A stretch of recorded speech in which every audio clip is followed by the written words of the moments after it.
Good evening, Faith Tabernacle. How are you tonight? Blessed? So, you can see the title of this is the reason for the season.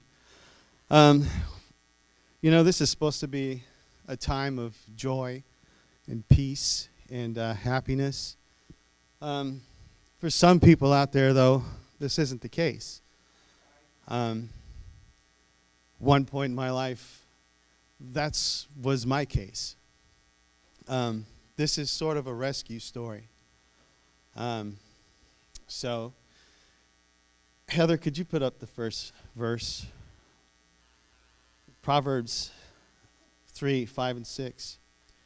So trust in the Lord with all your heart and lean not on your own understanding. In all your ways acknowledge him, and he will make your paths straight. Also, I'd like to follow it up with James chapter 4, verses 7 and 8. Do not be wise in your own eyes. Fear the Lord and turn away from evil. It will be healing to your body and refreshment to your bones. And in verse 10, humble yourselves in the presence of the Lord, and he will exalt you. So, December 7th, we all know that as the day of infamy, right? From history, that's the day the Japanese attacked Pearl Harbor and led us into World War II. Well, for me, December 7th has a different meaning. 6 years ago, on December 7th, 2017, I lived a very different life than what I live right now. I was married to another woman. We'd been married for 27 years. Her name was Ramona. At that point in time, I believed in God. I went to church sometimes, but I was lukewarm. I was a lukewarm Christian, and that's being generous. I thought I had everything worked out. I thought I had everything under control.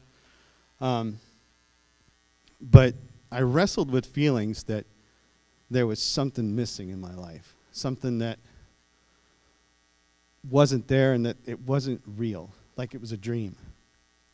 But on that day, December 7th, 2017, that dream turned into a nightmare. So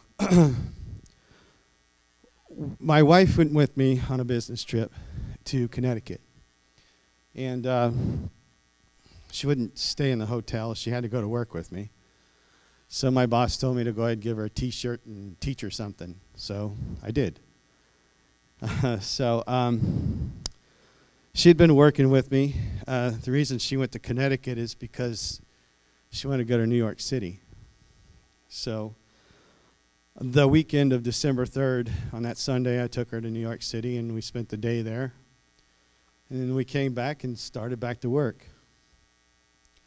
So December 7th started out just like all the other days. We got up, ate breakfast, went to work. We finished off the day early. So we took some time to go sightseeing, do some shopping, and went for dinner. Got back to our hotel. I started doing reports and stuff, and as we're getting ready to finally lay down and go to bed, she started having some trouble breathing. And then she asked me to call 911. We're in Hartford, Connecticut. I worked for a small company. We didn't have health insurance. We didn't even have Medicaid. We had nothing. To top it all off, the phone in the hotel room didn't work. And her phone was dead and mine was dying. And the chargers were in our truck. So I lost time there. Had to run out and get a charger, plug it in. I called 911. And while I'm on the phone with them, I'm trying to make sure she's still with me and responsive. But by the time they had got there, she'd already started turning gray. and I watched the light. I actually watched the light leave her eyes. The paramedics were able to get her back, and they got her to the hospital, and they rushed her back. And I got there a little bit later, and they took me to this little room and stuck me there. And December 7th turned into December 8th. They finally came in at about around 3:30 in the morning, and they told me they'd finally got her at least stable. They were going to move her into ICU. They ran some tests on her, and they couldn't figure out what happened. But they were pretty sure that she had an anoxic brain injury and she wasn't coming back. But they were going to run some tests and see. So Friday, they ran tests, but since it was December 7th and a weekend, the labs wouldn't be open. So I had to wait till Monday to get the results. So Monday comes around, and I'm at the hospital.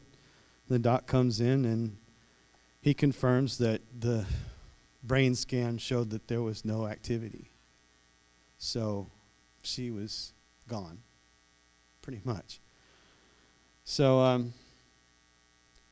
but I held on. I was like, no, I didn't believe it. I couldn't believe it. I was angry,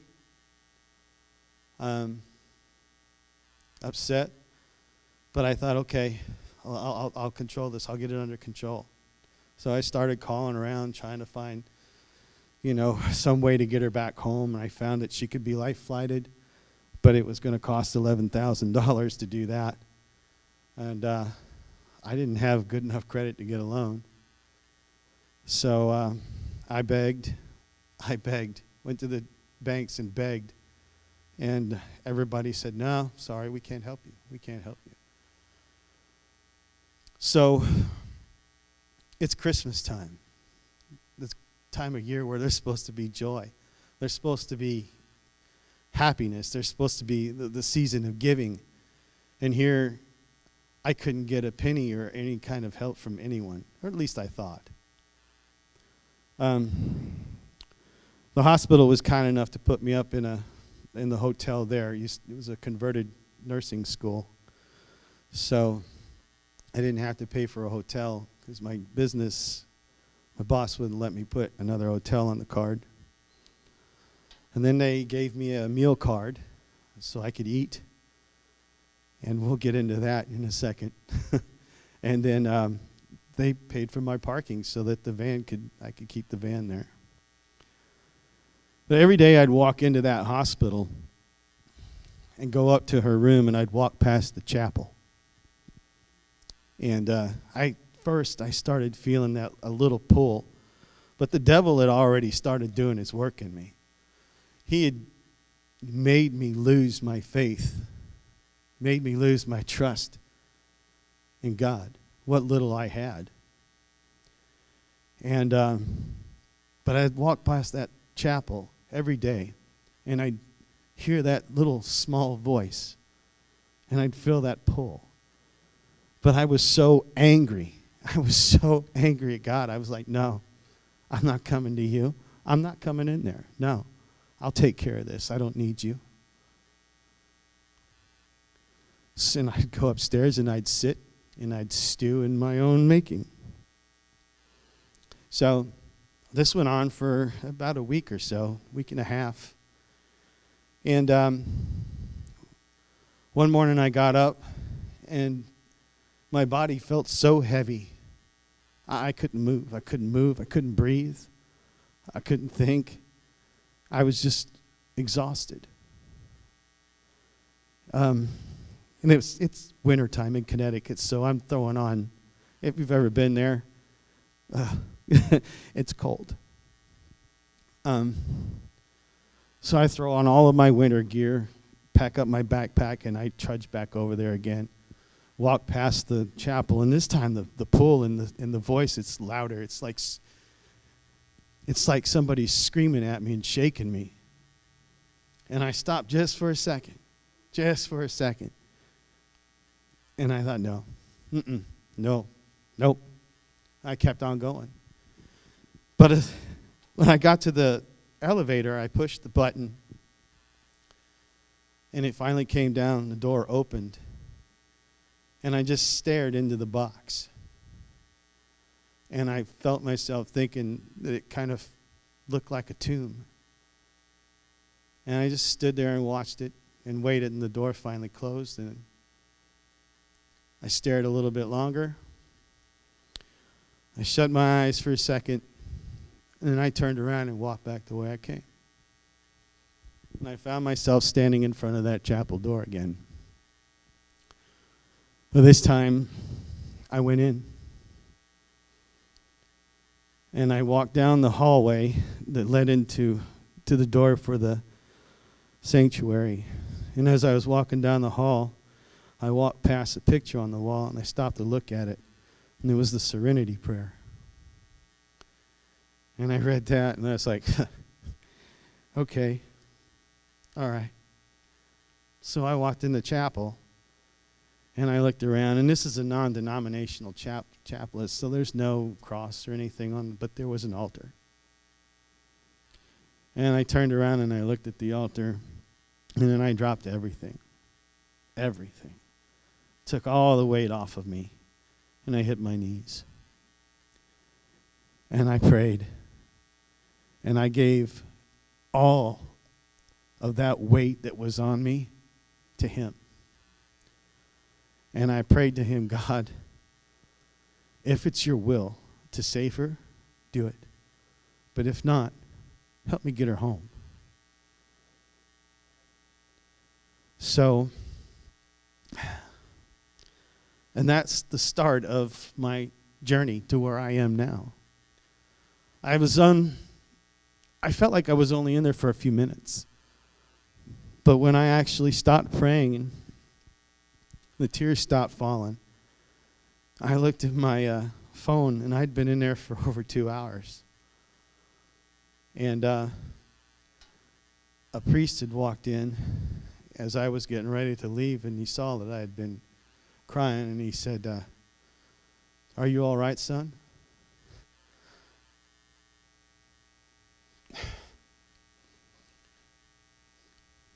I looked at him and I said, I am now. And I walked out. I went upstairs, and from that moment forward, I was never alone. I either had somebody with me physically, or when I was by myself somewhere, I felt his presence with me. And he never left my side. So that day, I went up and I visited for a little bit, and I got the report from the doc.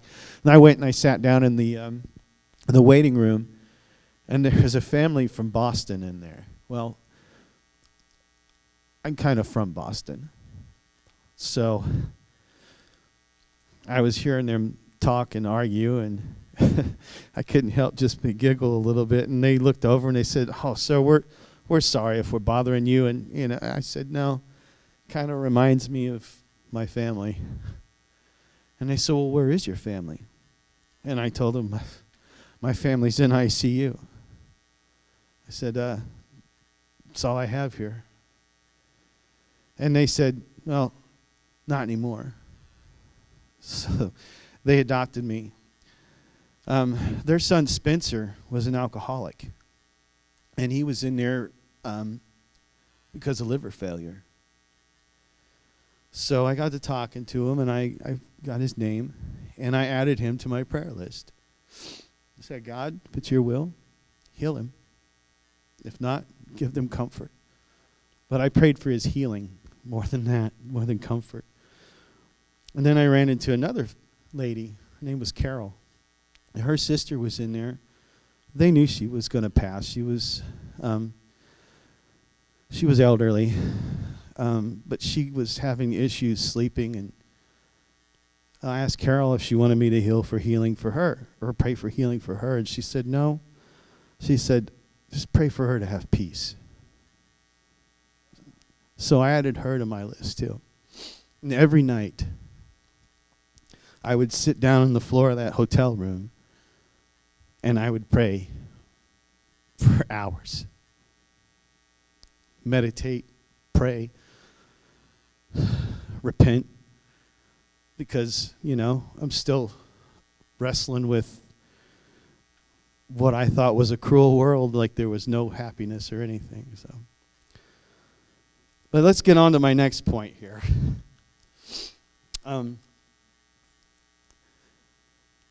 Could you bring up John 1:5, please, Heather? This next segment's called The Light in the Darkness.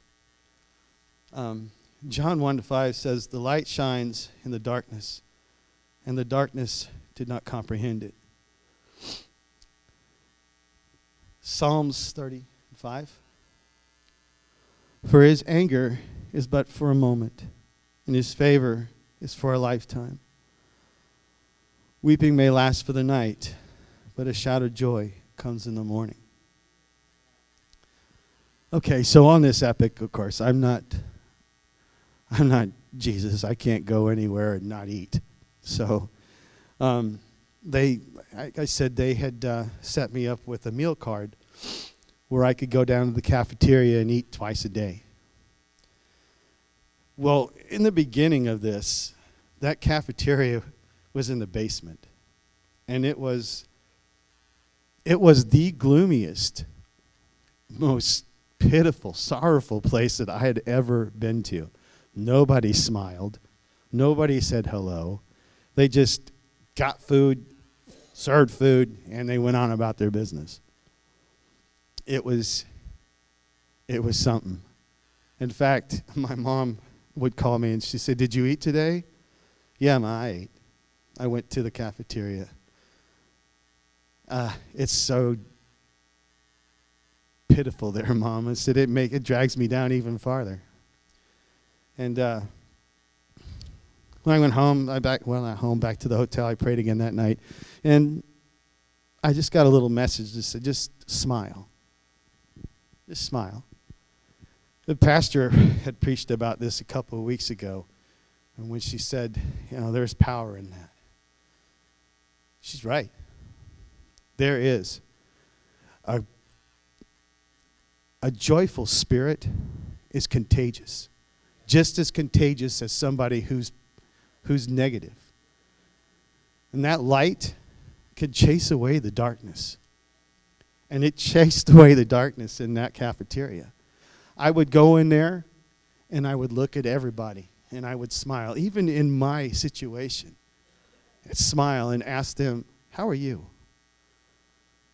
Ask them if they needed me to pray for them. And I continued to do this. And after a little while, it started to catch. So my new adopted family was still with me till about Christmas. Christmas Day rolls around, and I see Spencer's sister downstairs. I went down to get a cup of coffee from the cafe. And she looked like she was pretty excited. So I said, "Hey, what's going on?" She goes, "Oh, we didn't get a chance to tell you yet, but the docs went to check Spencer's tests, and he's recovered. He was stage 4 renal. He was going to die, but God healed him on Christmas Day." And I also found out that on Christmas Eve, Carol's sister passed away. But she passed away in her sleep with a smile on her face. These are miracles, blessings, come from prayer and from God himself. He's still a God of miracles. He's still a God of healing. Back to the cafeteria. After they had left, the very next day I went back, I finished the last job that I had, and I knew my mom, my uncle, and my aunt were on their way. Well, they showed up later that evening. So once again, God made sure I wasn't by myself. This time I had real family with me. And I remember the first meal I had with my mom downstairs in the cafeteria. She looked at me and she goes, this place doesn't seem that bad. It's like, well, Mom, you didn't see it before. So, but yeah, they were with me for a couple of weeks. And I'm going to explain this to you too. A little bit towards the end, I learned a lot of lessons from this. My mom's name is Grace. My aunt's name is Irene. And my uncle's name is Emil. So I'll explain this to you here in a little bit. But you see this little things that God had started showing me in this. And my mood started to change. I wasn't seeing the world as having no hope or no peace or no joy. I started seeing a little bit of it. And I started feeling a little bit more of it. And on the 27th, just a couple days after my mom and him had showed up, I got a call from a reporter at the Joplin Globe. And he wanted to interview me. I said, okay. So I told him my story. And the next day it was on the front page. And so he called me up, told me, yeah, we got it on the front page. Oh, cool, that's great. I started a GoFundMe account. I started getting little donations here and there from family and all that, enough to help me pay for the costs and stuff of being there. But then that afternoon, I got another call from the reporter. And he said, I got some news for you. He said, first of all, I got to ask you, is there anybody in Joplin that you trust enough with your bank account? I was like, I don't want to subscribe to the Globe. He said, that's not, no. He said, seriously, I need to know if there's somebody here that you trust. Well, I talked to my sister. I trust my sister. He said, okay. He said, because we got an anonymous call here at the office, and there's a $11,000 check waiting for you to deposit into your account.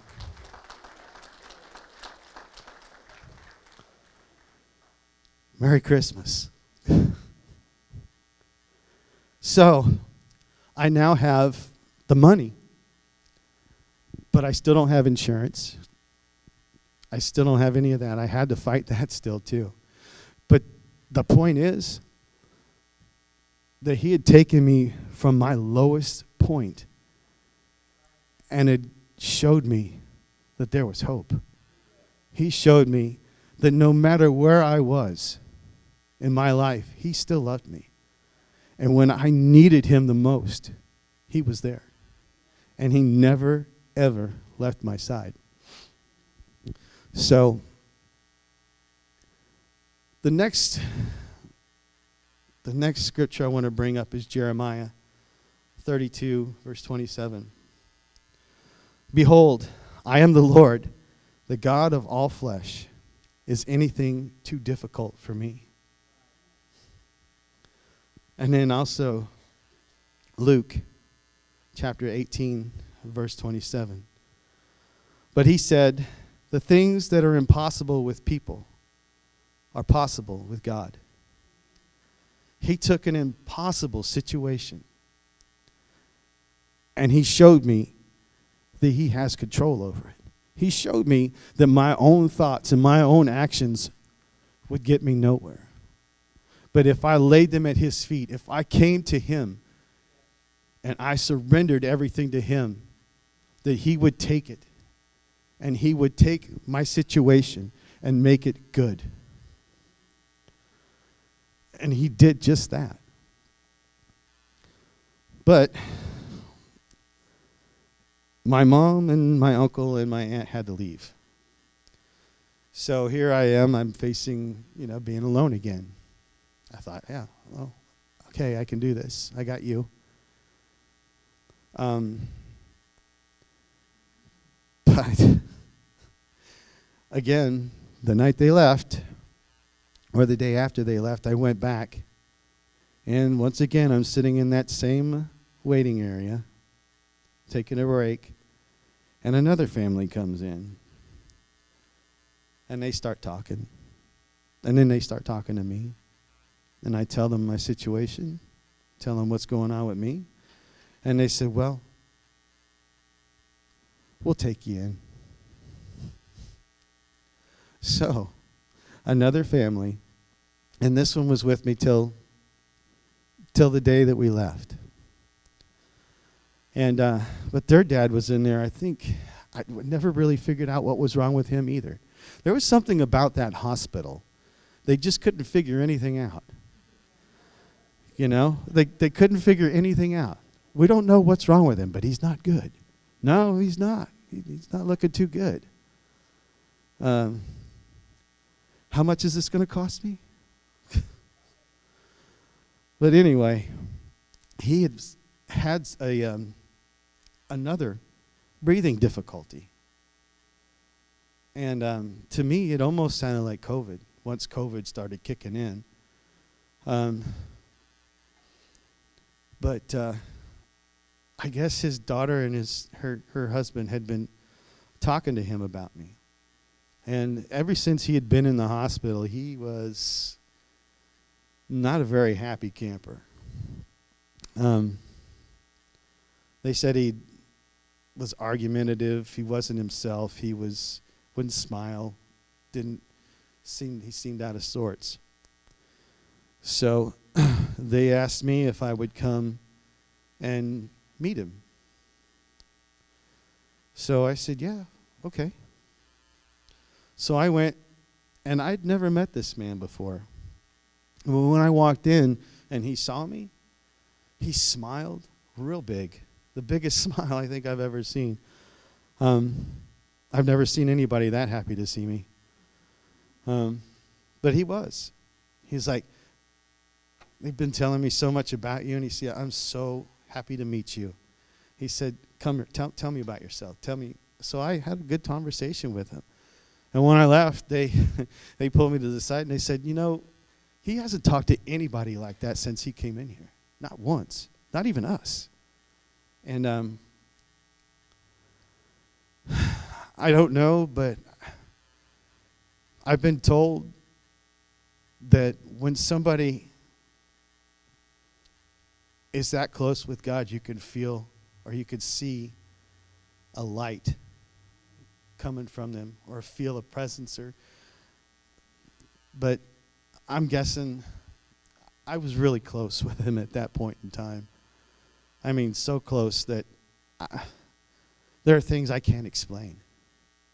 One morning I was laying in my bed, and I don't think I was dreaming,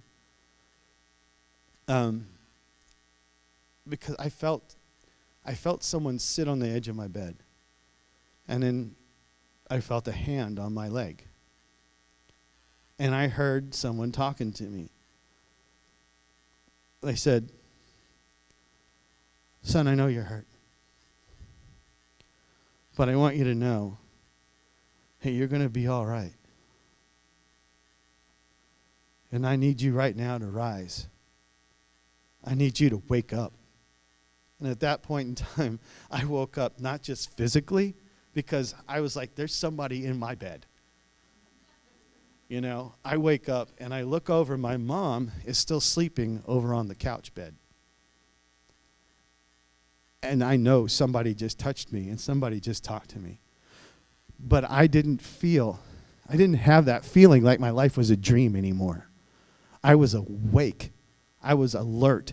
I was seeing things differently than what I did. And it was just that. Not woke, awake. And you start seeing things, you start hearing things differently. You start conducting your business differently. And from that moment on, and it took a long time though to get where I'm at now, but that transformation started then. So, and Lisa could probably vouch, I'm much different than I was when we met.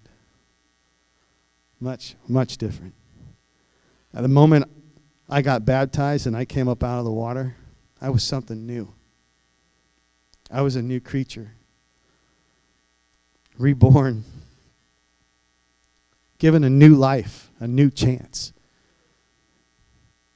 And all because he did not turn me away. Because when I needed him, he was there. So we witnessed miracles. We witnessed blessings. We witnessed mercy. We saw what a smile can do in a dark situation. What an act of kindness can do to bring comfort to somebody who needs it. In the end, let me bring up John 16:33, please. I have said these things to you, that in me you may have peace. In the world you will have tribulation, but take heart.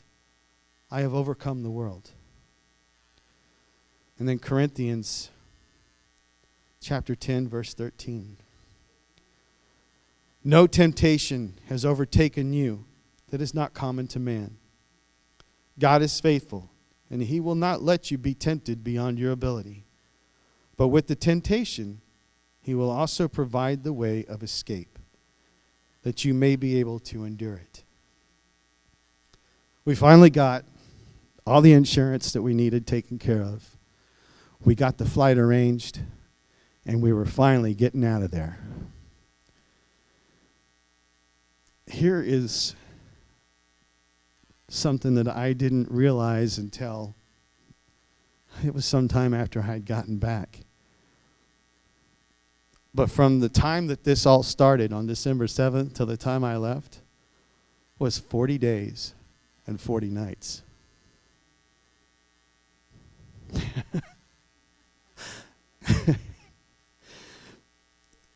Wow. Wow. So I was astonished. And I'm still learning stuff from this. From that situation back then. I'm still learning lessons from it. He's still saying, hey, look at this. Remember this? Let me walk you through this. Okay? Wake up. Listen. Look here. Look. We have a good friend that comes to the men's breakfasts. And Pastor Dan. And he had said something one day that while you're reading, to slow down and take some time to look up the meaning of some of the words. And it will change the way you see the scripture.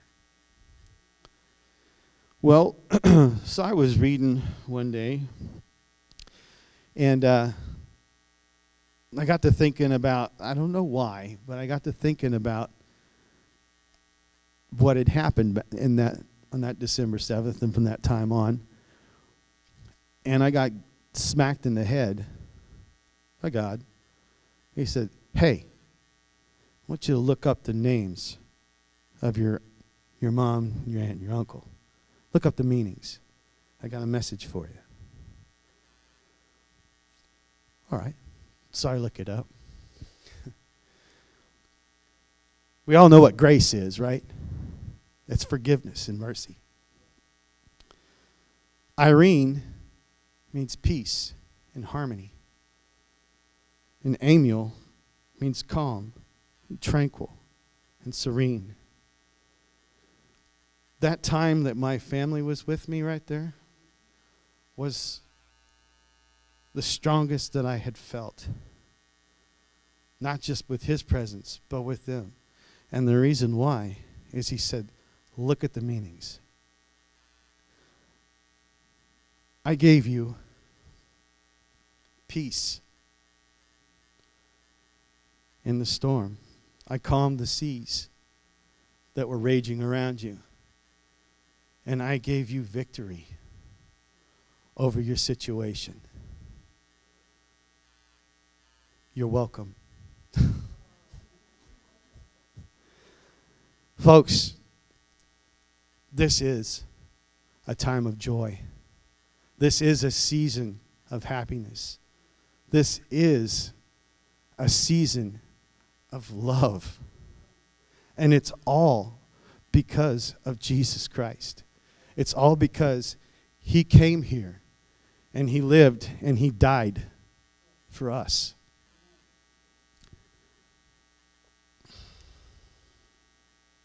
When you all leave here tonight, take a look at yourselves. Take a look at what's going on around you.